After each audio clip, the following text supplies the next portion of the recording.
Shalom à toutes et à tous. Nous allons parler ce soir donc de Mishkene Elyon, un livre du Ramchal sur le troisième temple.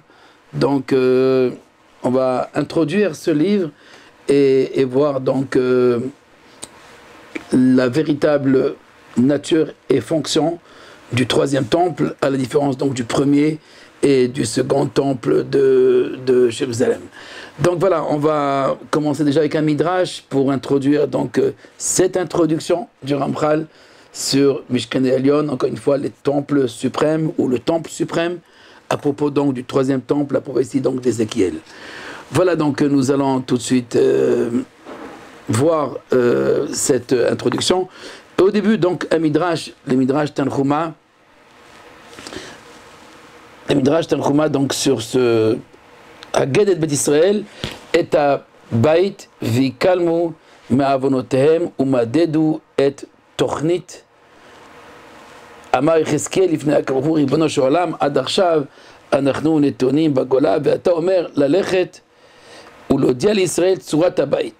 À propos donc du verset dans Ézéchiel où Dieu parle au prophète et lui dit va et parle aux enfants d'Israël à propos de la maison. Vikalmu benotem, ils seront expiés de leurs fautes. Umadedu et tochnit habayit, et ils mesureront, donc ils vont mesurer l'architecture, le plan de la maison. Sur cette demande, cette requête donc de Dieu qui demande à Ézéchiel d'aller apprendre aux enfants d'Israël le plan donc du temple, du Beth Amikdash. Voilà que Yechezkel réplique en disant à Dieu, Ribono Shel Olam, Ad Arshav, Anachnu Netonim Bagola, jusqu'à présent nous sommes dans l'exil, Ve'ata Omer Lalechet Ulodel Israël Tzurat HaBait, et tu me dis d'aller apprendre aux enfants d'Israël le plan de la maison, donc l'architecture du temple. Et tu me dis en plus, Urtov Ata Le'anev Yishmeru et Kol Surotav et Kol Chukotav, et tu écriras devant donc les enfants d'Israël et ils conserveront ces formes, ce plan et ces lois ainsi que les mesures de cette maison. Est-ce qu'ils sont capables donc de le faire? Est-ce qu'ils peuvent le faire maintenant qu'ils sont en Babylonie? Donc est-ce qu'ils sont capables donc de réaliser cette maison? Anachlem, laisse-les. C'est Ézéchiel qui parle à Dieu en lui disant donc laisse-les jusqu'à qu'ils retourneront donc de l'exil. Ensuite je leur apprendrai donc tout ce plan, tout le plan qu'on retrouve dans le livre d'Ézéchiel sur la prophétie du troisième temple.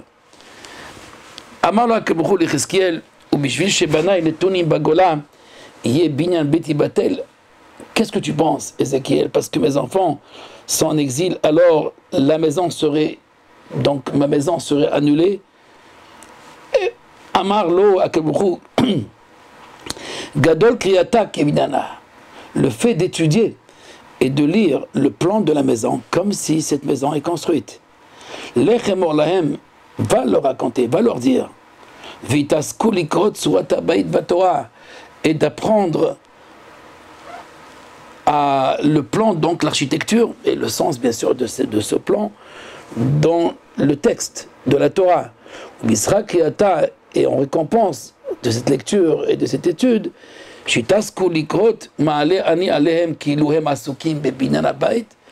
alors je leur considérerai comme s'ils construisaient donc ma maison. Voici Midrash Tanchuma sur Parashat Tzav selon Ézéchiel chapitre 43. Les passages que nous avons lus d'Ézéchiel sont donc dans le chapitre 43 au verset 10. Sur ce, on va lire donc maintenant le Ramchal qui est basé sur cette prophétie d'Ézéchiel. Tout le texte de Mishkene Elyon est basé donc sur la prophétie d'Ézéchiel qui explique et qui détaille toutes les mesures donc du temple. Pourquoi je dis les mesures? Parce que nous avons un traité dans le Talmud. Il y a un traité donc qui relate donc la construction du temple, ou plutôt le plan du temple. Et ce traité ne s'appelle pas Masechet Bet Amikdash, le traité donc du temple, mais le traité des mesures Le traité qui relate donc tout ce qui concerne le temple de Jérusalem, ainsi que le Mishkan, mais c'est surtout le temple de Salomon qui est détaillé. En tous les cas, le traité qui relate donc l'architecture du temple n'est pas appelé traité Bet Hamikdash, Masechet Bet Hamikdash, le traité du temple, mais le traité des mesures, Masechet Midot. Pourquoi Masechet Midot? Pourquoi donc appeler le texte principal donc, du temple Masechet Midot? C'est pour nous dire au fait, d'après le Ramchal, que tout ce qui touche au temple, ce sont des Midot, ce sont des mesures. Ce sont des mesures qui ne sont pas seulement un plan architectural, donc la structure du temple telle que nous la connaissons déjà avec Salomon, le roi Salomon. Mais il s'agit de plus que cela. Il s'agit donc des midot de la Merkava. Il s'agit donc des mesures de la direction divine du monde, de la manière, des modes de la direction divine du monde, de comment Dieu dirige le monde. Donc les mesures dans la Kabbalah, quand on parle des sphirotes, par exemple, des principes les principes donc de la direction divine, on les appelle aussi midot. Midot pour dire aussi les toharim, c'est-à-dire les attributs, voilà, les attributs divins. Donc les attributs divins ne sont pas, comme nous l'avons appris, des attributs comme d'une personne qui relate la nature, l'essence, mais qui relate surtout la volonté. Parce qu'on ne peut pas parler donc de la nature de Dieu, on ne peut pas parler donc de la Hatzmout. Il est interdit de parler donc de l'essence divine, de la nature de Dieu, mais par contre de sa volonté qui est celle donc d'amener le monde à sa perfection. Le temple, lui, c'est le plan, l'idéal de ce que Dieu désire donc amener le monde. Dieu désire donc amener le monde à cette direction, c'est-à-dire à ce but ultime qui est ni plus ni moins donc la Shlemut. Même si nous avons donc la création et qui est donc l'expression de sa volonté, ainsi que l'histoire qui est aussi une autre expression de sa volonté, il y a quand même ce qu'on appelle le but ultime, Tachlit Haratzon.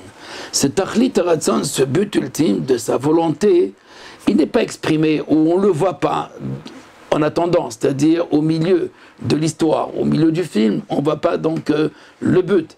Il faudrait attendre la fin pour arriver donc à vivre cette expérience ultime de la perfection, qui est donc l'union avec l'infini.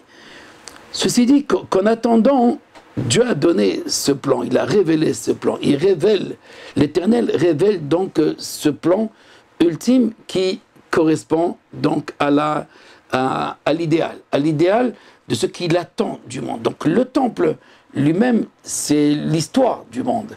C'est l'histoire du monde, mais je dirais l'histoire finale.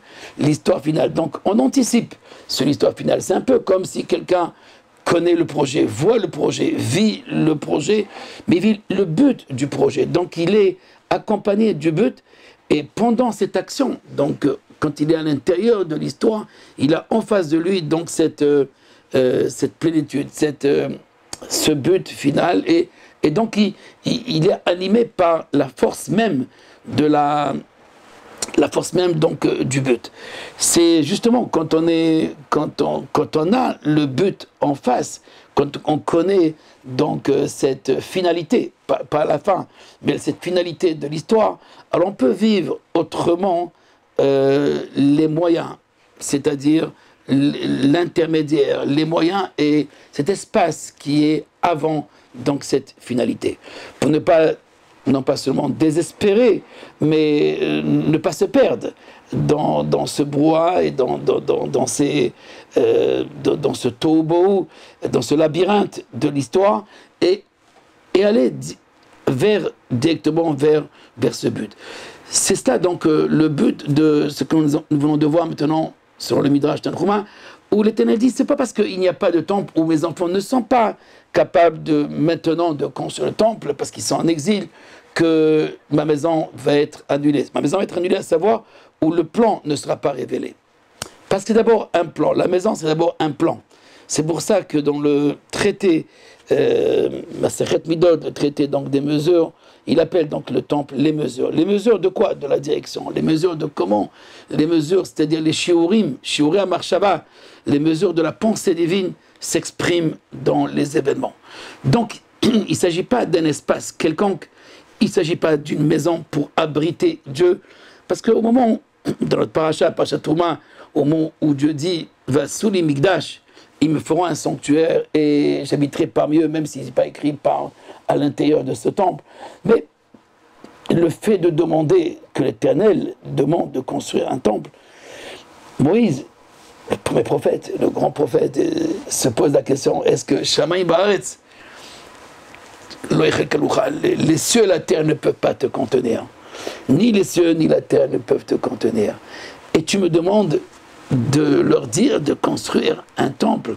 Est-ce que c'est pas amener le peuple à une erreur de croire que Dieu habiterait une place, même si c'est 500 mètres carrés, ou 1000 mètres carrés, ou 10 000 mètres carrés, ou 100 mètres carrés, peu importe. Donc les mesures, même s'ils correspondent donc à des mesures bien précises dans la création et dans la direction divine, il est quand même difficile d'accepter, d'enfermer la présence divine. Si nous considérons que l'Éternel, comme son nom l'indique, c'est le Ensof, donc c'est l'infini, donc comment il est possible donc qu'il puisse abriter, on peut dire comme dit le monde, n'est-ce pas, il habitera les cœurs, le temple de l'homme qui abrite donc l'âme divine, l'âme humaine, l'âme divine qui est capable donc de saisir, d'appréhender, de s'unir à cette présence divine. Mais un temple, c'est-à-dire des pierres et du bois. Jérémie lui-même, Yirmiyahu, rappelle lorsque le temple a été détruit par Nabucodonosor, quelque part c'était une bonne chose pour que le peuple d'Israël prenne conscience de où habite vraiment Dieu.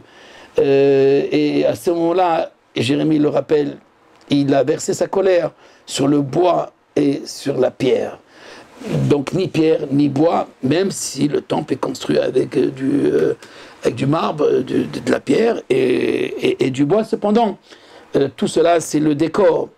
Ce qui est important, ce sont ces mesures, ou plutôt cette association de mesures qui s'associent pour représenter une volonté qui est indéchiffrable, même par le texte et même par les histoires, même si les événements de la Torah nous permettent de saisir un petit peu, entre les guillemets, le comportement divin, mais je ne dirais pas le comportement, mais la direction divine, la voix, ou les voix donc de Dieu.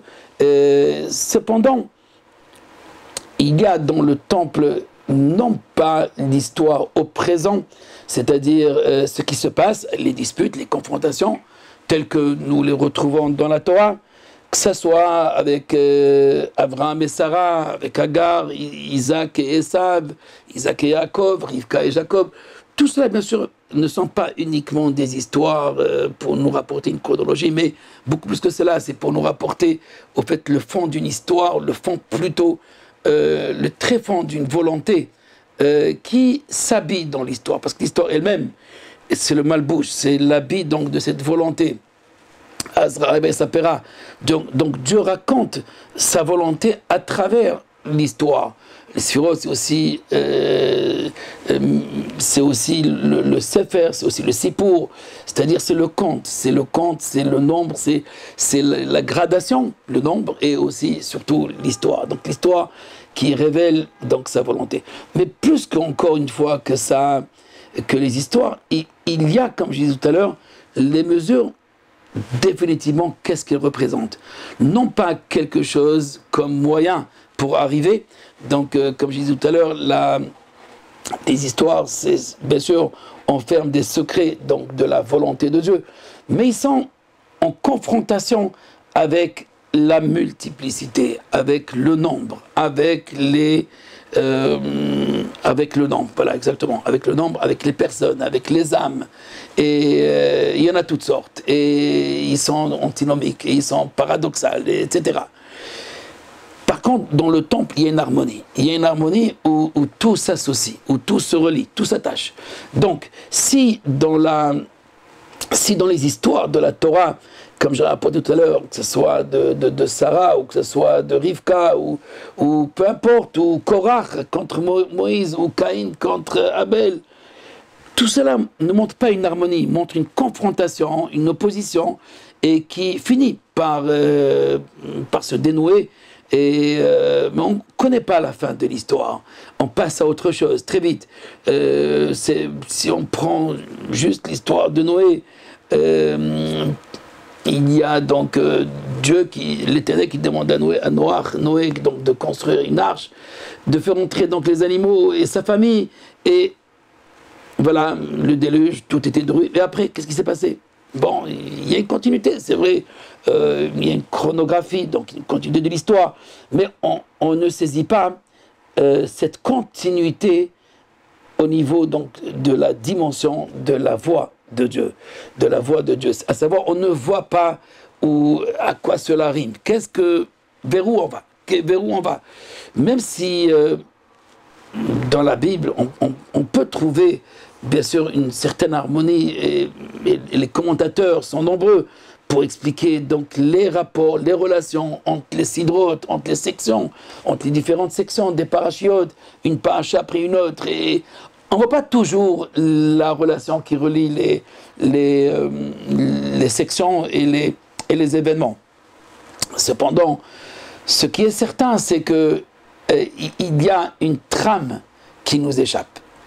Elle ne nous échappe pas tellement parce qu'elle existe dans le temple. Le temple, c'est la trame de l'histoire. La trame de l'histoire, c'est la couture, Dieu va faire la couture de toute l'histoire. Et tout s'attache dans cet esprit de Salomon, du roi Salomon. Parce que le roi Salomon, c'est l'homme, le seul, le premier, qui a compris, a saisi donc cette corrélation entre tous les événements. Et pourtant, ce temple a été détruit.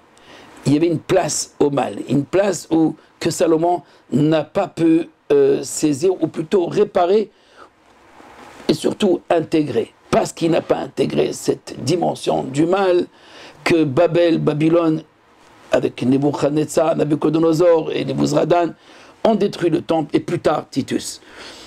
Ceci dit que si le temple a été détruit, c'est qu'on n'a pas finalisé cette trame, cet idéal de l'histoire.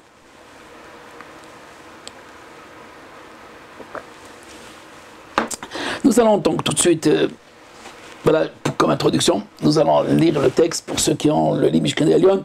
Donc dans l'Akdama, le Ramchal dit במאמר הזה ראיתי לבאר עניין בית המקדש של מעלה שהזכירו חז"ל, צורתו, תכונותיו וכל משפטיו וכל חוקותיו, ולדעת איך מכוון כנגדו אותו שמעלה בתבניתו ובמילותיו באר היטב.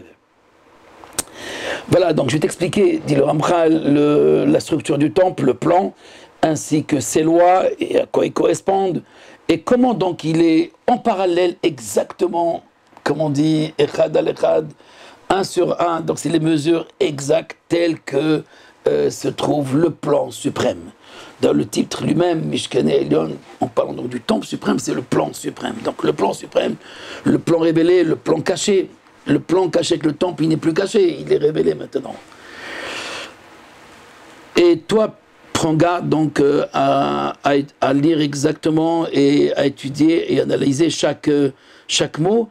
La date, afin de comprendre comment le roi des rois, donc le maître du monde, comment il contrôle et dirige toutes ces créatures, et il dirige donc son monde, Vesdarav, ainsi que les ordonnancements, c'est-à-dire tous les différents degrés de la création.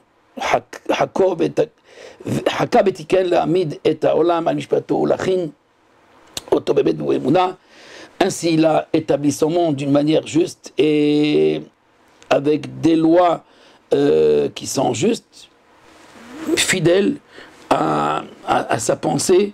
Vadarim Atikim, ce sont des enseignements très très anciens, Nisgalimeod, et qui sont donc au-delà de notre esprit, Misechel Anashim, au-delà de notre entendement. parce que l'homme qui nous traite parce que l'homme n'a pas encore atteint l'esprit de son maître, même si dans l'histoire, que ce soit dans la recherche scientifique ou philosophique, il est vrai que l'homme se rapproche de plus en plus de cet esprit qui gouverne le monde, et qui a fait le monde, et qui gouverne le monde, et qui dirige le monde aussi. À part bien sûr des aides d'exception, l'homme n'a pas atteint, n'a pas atteint donc encore cet esprit. Ainsi l'homme n'a pas encore, en général, il parle donc de l'humanité, n'a pas encore trouvé donc la voie de la vérité et de l'équité pour comprendre pour Lot Hashem les actions de Dieu, de les comprendre d'une manière, un savoir juste. Maintenant je vais t'enseigner des choses qui sont donc exceptionnelles, et je vais d'abord les résumer dans mon introduction. Et tu comprendras donc cette direction, ainsi que la subsistance qu'il octroie à chacun en son temps. Débaillons Béomo, donc à chaque instant et pour chacun. Donc il y a deux éléments que le Ramchal veut nous apprendre. Le premier, c'est celui donc de la direction, mais aussi de l'épanchement du flux pour arriver à chacun. Ce qu'on appelle donc le mazon ou le shefa, l'abondance ou la subsistance de tous les êtres créés. Ksheratsa Ma'atzil, nous sommes toujours dans l'introduction de Mishkene Elon du Ramchal.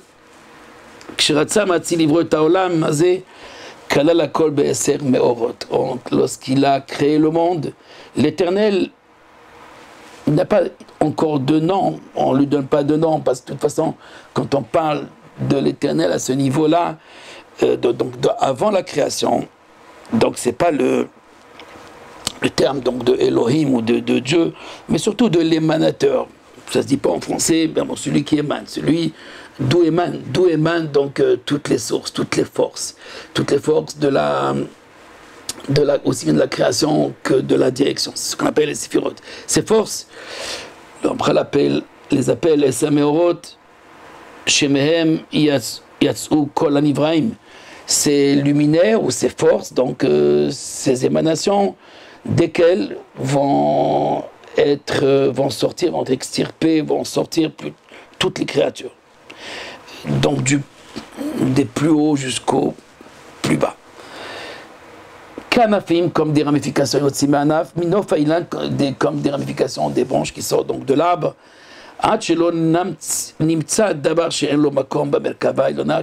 Jusqu'où il n'y a pas une chose dans ce monde, il n'existe pas une chose dans ce monde qui ne trouve pas sa source dans la Merkava, c'est-à-dire dans le chariot. C'est ce chariot qui est au fait ce montage, cet Al-Kaba, c'est un montage de toutes ces forces. En parenthèse, dans un événement historique ou dans une personne, un personnage comme qui sont rapportés dans la Bible, alors il y a effectivement une expression d'une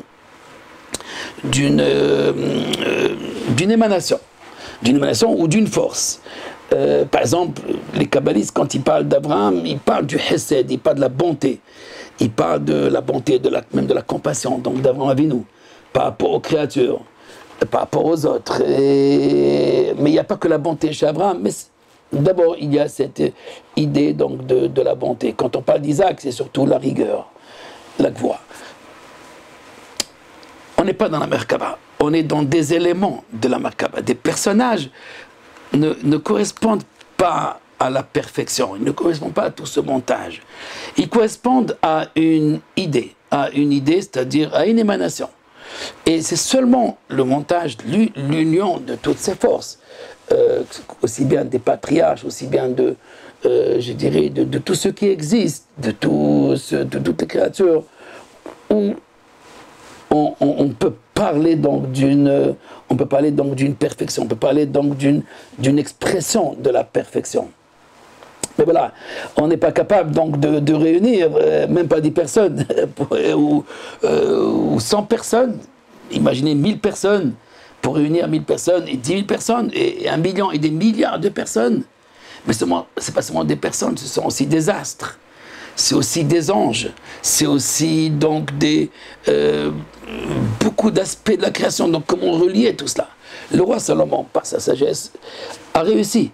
Bien sûr, c'est Dieu qui lui a révélé donc ce plan inouï de la création et de l'histoire. Et il a réussi donc à l'exposer. Parce qu'il ne s'agit pas encore une fois d'une architecture. Il ne s'agit pas donc seulement d'un plan. Il s'agit donc comment faire la connexion. Parce que je peux vous dire, voilà, pour moi, je voudrais une salle à manger, je voudrais donc une salle de séjour, je voudrais une salle de fête, je voudrais... Et après, bon, maintenant, comment associer tout cela? Et de quelle manière associer convenablement tout cela? Et comment donc il y a l'interaction, il s'agit juste d'une personne. Mais maintenant, imaginons donc le monde entier. Imaginons donc pas seulement les espaces du monde et des astres, etc., mais aussi les esprits, les âmes, les différentes âmes. On va dire, bon, ça correspond aux différents noms de Dieu, qui sont nombreux, comme les noms des anges, qui sont nombreux, mais aussi des hommes, c'est-à-dire de tout ce qui existe, et qui s'associe. Donc celui qui venait au temple devait se retrouver, ou plutôt retrouver sa racine, retrouver son insertion, son intégration dans cet ensemble inimaginable. Comme je l'ai rapporté déjà, que le roi Salomon n'a pas prié ou n'a pas demandé à Dieu seulement d'accepter la prière et donc la présence du peuple juif sur cette maison. Il a demandé à Dieu que le Nochri aussi, le non-juif qui viendra aussi prier ici dans cette maison. Dieu éternel, s'il te plaît, réponds-le. Réponds à l'étranger. Réponds-lui, montre-lui que tu es ici à Tzion. Donc, il s'agit de la définition même de l'immanence de Dieu, de sa présence ici-bas. Et donc, ici, tu te trouves à Tzion. À Sion, tu te trouves Hachem Shochen Betzion, l'Éternel habite à Sion. Et là, donc, réponds-le dans lui, ce dont il a besoin.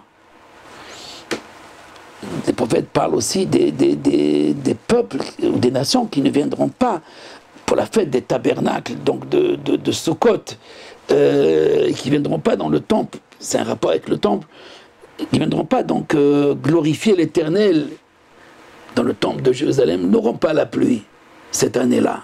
Donc les nations qui ne sont pas représentées n'auront pas la subsistance. C'est là donc le sens de la pluie. Ceci dit que le roi Salomon a prié aussi pour ces gens. Il a prié pour tout le monde. Mais il a inséré aussi. Il a inséré tout le monde. Il a inséré donc le tikkun universel. Je ne vais pas m'étaler, je vais rester quand même dans le texte, sinon on peut parler donc longtemps sur le temple et sur sa signification métaphysique et historique. Mais je voudrais rester donc dans le texte du Ramchal pour... on ne pourra pas l'étudier, même l'introduction, on ne pourra pas l'avoir entièrement, mais au moins donc on va la commencer et on aura quelques cours Be'ezrat Hashem sur ce livre Mishkanei Elyon, sur les grandes lignes, bien entendu. En tous les cas, donc les 10 forces, ces 10 séphiroth, donc ils deviennent des milliers et ils produisent donc tous les existants.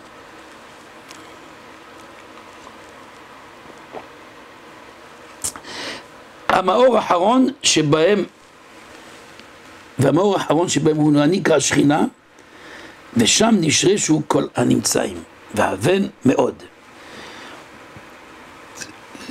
La dernière émanation, ou le dernier degré, la dernière force, la dernière émanation, elle s'appelle la présence, la Shrina, celle qui habite. Shrina, celle qui habite. Donc c'est cette idée donc, de l'émanation divine. Et là-bas sont enracinées toutes les créatures. Sham nishrashim kol animtsaim. Tous les existants. C'est-à-dire, même si les êtres, les créatures ont ont une origine différente de ces différents aspects de l'émanation. Cependant, tout sort comme tout sort de ce ventre, tout sort donc de cette sphère, de cette force, de ce canal qu'on appelle la Shrina, la présence. Ou la Malchut aussi, la royauté.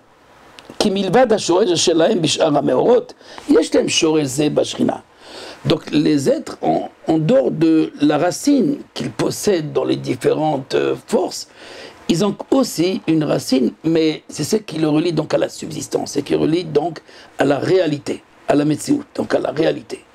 La réalité, donc, la racine qui est dans les autres degrés des émanations, on ne les connaît pas, ou si on les connaît, ils ne sont pas donc dans la réalité. Ceux qui sont dans la réalité, ceux qui s'expriment dans la réalité, c'est cette dimension-là, c'est en passant par cette dimension qui est donc la Shrina. Il y a donc une sorte de, on peut l'appeler le palais d'une manière allégorique, ou tout simplement donc c'est la Shrina, la présence, et c'est elle qui donne donc le saut de la réalité. Donc rien, il n'y a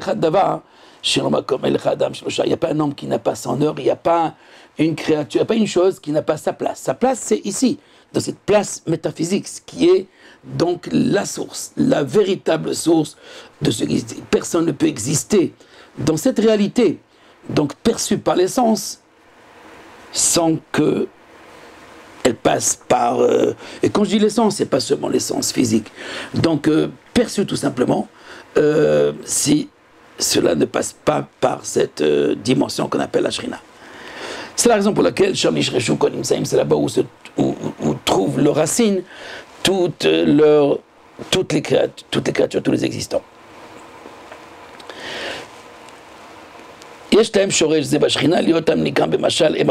Ainsi appelée donc la mère des enfants de manière allégorique. Ainsi en elle sont enracinés cet ensemble, tous. וצריך שתדע כי יש מקום אחד מיוחד ונודע לה שבו נכללים כל השורשים האלה. ושם יש השורש לכל הדברים, לתלויים בה ולתלויים בשאר המאורות כאחד. Il existe une place réelle, parce que ce que nous parlons, c'est une place qui est, on va dire, divine, qui, bien sûr, elle est réelle, mais qui n'est pas palpable, qui n'est pas saisissable par l'essence. Et là, je parle d'essence physique, nos yeux, les oreilles, etc. Il y a donc une place qui se réunissent toutes ces racines. Et là-bas se trouve, d'une manière gravée, n'est-ce pas, la racine de tout ce qui existe, de toutes ces choses.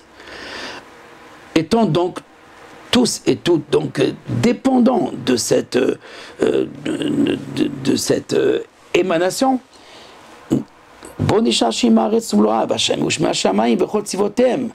ainsi la terre et tous les astres, ainsi les cieux et tous les astres supérieurs, et ainsi que tout ce qui, les armées célestes, etc., se réunissent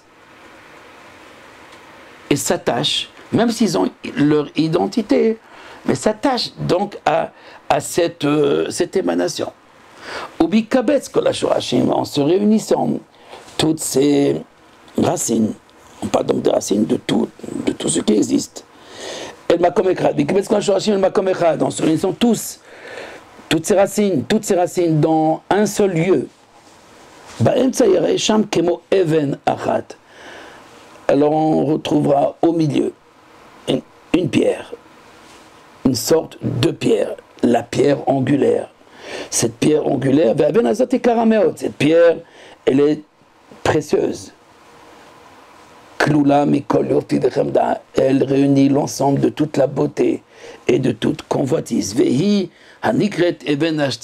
c'est elle qui est appelée la pierre angulaire du temple. La pierre, littéralement, qui puise de l'eau. La pierre qui puise. Il est vrai que dans le Zohar, dans Bereshit et dans les Tikkunim aussi, dans le Talmud aussi de Chagiga, quand on parle du Tohu, de la première réalité de la création, alors c'est un chaos, c'est un mélange. Et tous les existants sont là, mais ils n'ont pas une réalité qui est donc individuelle. Tout est mélangé, c'est un chaos. Et après, donc, on parle du le bohu, c'est-à-dire c'est une réalité qui va refléter et qui va sortir de ce tohu. Et on l'imagine aussi comme une sorte de pierre, comme des pierres ou les pierres. Dans le Sefer Yetzirah aussi, on parle de avanim, on parle de pierres qui sont donc avanim shukaot, des pierres qui sont bien placées dans l'eau. Mais il s'agit donc, dans le Yetzirah, il s'agit donc de lettres. Les lettres primordiales qui correspondent à ces imaot, à ces mères, les lettres mères, les matrices. Mais on peut donc imaginer cette réalité dans ce qu'on appelle Even. Even, tout cela, bien entendu, ce que nous venons de voir, aussi bien les lettres que les lois de la création qui s'unissent. C'est ça donc tout le sujet du Sefer Yetzirah, le livre donc, de la création, où il y a une association donc, de lettres et des principes premiers, donc les sphirotes. Et il y a cette réalité, je dis bien cette réalité, qui réunit le tout. Et c'est une pierre qui réunit le tout. Cette pierre, elle associe les cieux et la terre. Elle associe le tout.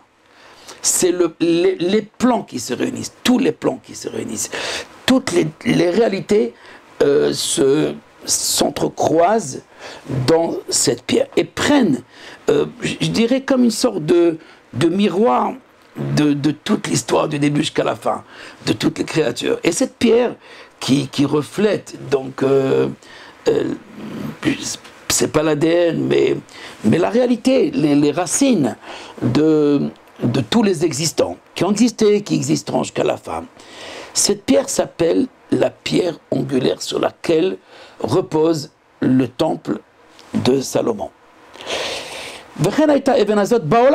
Et cette pierre, elle n'est pas une pierre, bien sûr elle existe à niveau de la métaphore, elle existe bien sûr, c'est le plan de la pensée divine. Attention, ne pas tomber donc dans l'idolâtrie de la pierre, parce que chaque chose qui représente le divin, mais on n'est pas dans le divin, on est dans les racines des créatures. On est donc on est dans la racine des créatures, et ces racines donc de la créature correspondent à toute cette réalité qui s'appelle les existants, le monde, les hommes, le genre humain, mais tout aussi ce qui accompagne le genre humain, de la plus haute des créatures jusqu'à la plus inférieure des créatures. Et tout ça semble pour amener le monde à cette dimension idéale. Et où se trouve ce plan? Eh bien, il se trouve marqué, enregistré dans une pierre, qui se trouve donc cette pierre où Abraham est monté sur le mont Moria, cette pierre où il rencontre le ciel, la parole de Dieu, qui lui parle au moment où il ligote son fils. Et à ce moment-là, Jacob aussi rencontre, il y a aussi des pierres autour, et à la fin de son sommeil, ou plutôt quand il se réveille, alors il trouve une pierre, alors qu'il y avait 12 pierres autour de lui pour se protéger, il retrouve une pierre, cette pierre, comme dit Midrash, qui dit « Je veux que le tzaddik, le juste, repose sa tête sur moi », mais au fait pour signifier donc ce début de l'histoire de la révélation par Jacob et ses enfants. C'est dans cette place que le roi Salomon a construit la place. Mais c'est cette place que David, d'abord le premier, a retrouvé cette place, parce qu'il fallait retrouver la place. Et c'est Salomon qui a construit. Cette pierre, au fait, elle elle représente en fait toute la structure du temple. Toute la structure du temple. Donc il fallait extirper de cette pierre la connexion. Parce que même si l'Éternel ordonne et dit à Moïse, ou et dit donc, excusez-moi, et dit aux enfants donc d'Israël, comme à Moïse, il leur dit donc que faut-il faire et comment le faire, mais il manque la connexion. Il manque donc les connexions de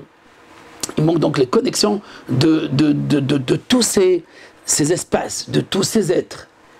Ces connexions, on pouvait donc les retrouver que par une sagesse, que par le secret. Donc même si nous connaissons plus ou moins les différents éléments donc, de base, qu'on appelle les principes premiers et les premiers degrés donc, de l'émanation, mais nous ne connaissons pas la Merkava, comment se fait ce montage. Le temple représente donc ce montage. On va continuer encore un petit peu. De cet espace, de cette pierre,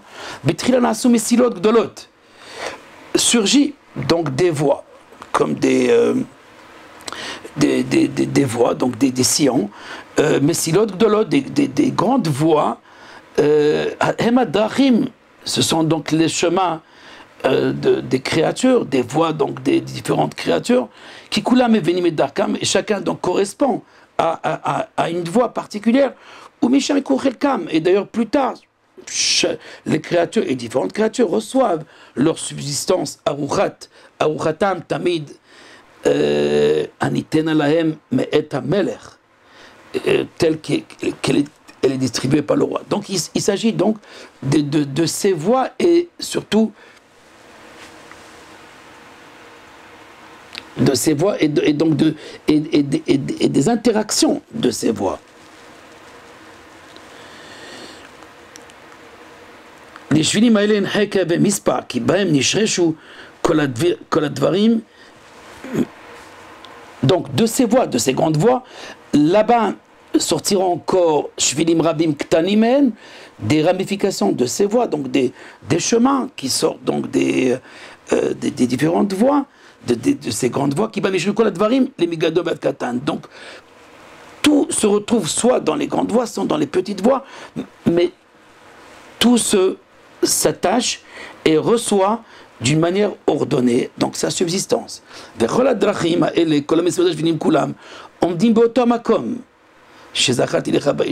toutes ces voies, que ce soit les grandes voies ou les voies secondaires, et on peut dire aussi au troisième degré, au quatrième, et toutes ces voies, tous se rattachent selon une structure bien particulière, dans cette pierre qui est au milieu de tout le monde, de tout l'espace, de tout ce qui existe. C'est-à-dire, d'ailleurs on appelle le temple aussi Merkaz Haolam, le centre du monde, c'est la pierre angulaire, parce que Misham Ushtat Haolam, c'est là-bas où sera donc les fondations donc, du monde, et pas seulement de la planète Terre. Il y a donc de ce point. Après, il y a la Terre qui s'habille avec tout ce qu'il y a autour sur ce point. Mais ce point, cette pierre, elle est donc la pierre angulaire. Et